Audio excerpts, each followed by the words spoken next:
ឈរលែងនឹងហើយក្នុងពេលនេះលីដំណឹងថាពេលឈរវីអូនមិនស្មោះស្នេហាខ្លាចណាស់ខ្លាចបាត់បងអូនខ្លាចណាស់ស្ងួនពេលគេប្រាប់ថាអូនរៀបការចោលបងប្រុសស្រុកស្រែនេះហើយត្រឹមពេលមួយឆ្នាំអូនទៅទីក្រុងចិត្តបងក្រំគ្រីយ៉ាប់ណាស់ទេហើយបើត្រូវបាត់បងអូនមែនត្រាអន្ត្រាយបងចប់ហើយមិនចង់รู้ទេមេងដងប្រុសស្មងរស់ខ្លាចខ្វាំងអូនគុំណាស្ងួនបងសូមអងបងត្រូវចាំថា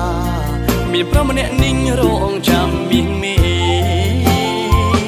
ជាតិនេះបងមិនអាចរស់គ្មានអូនជីវិតច្បាស់សូនពេលត្រូវបាត់ស្នេហ៍ពេលមានតែចាក់ចេញពីស្រែតាមរកសង្សារ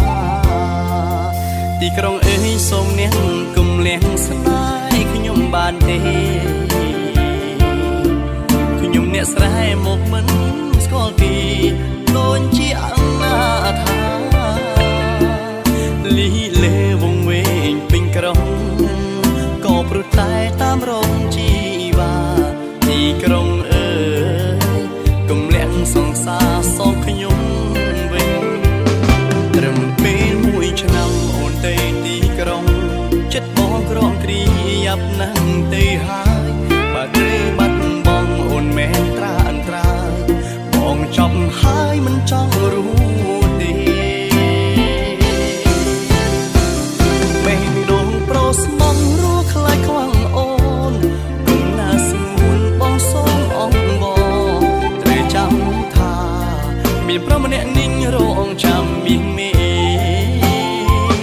ជាតិនេះបងមិនអាចរស់គ្មានអូនជីវិតច្បាស់សូនពេលត្រូវបាត់ស្នេហ៍ពេលមានតែចាក់ចេញពីស្រែតាមរកសង្សារ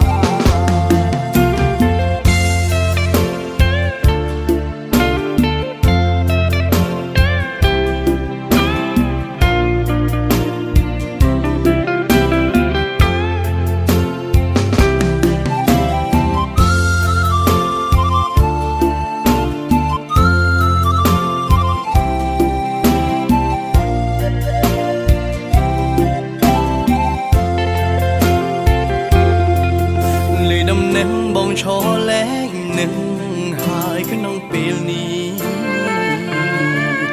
លេដំណឹងថាពេលឈរវី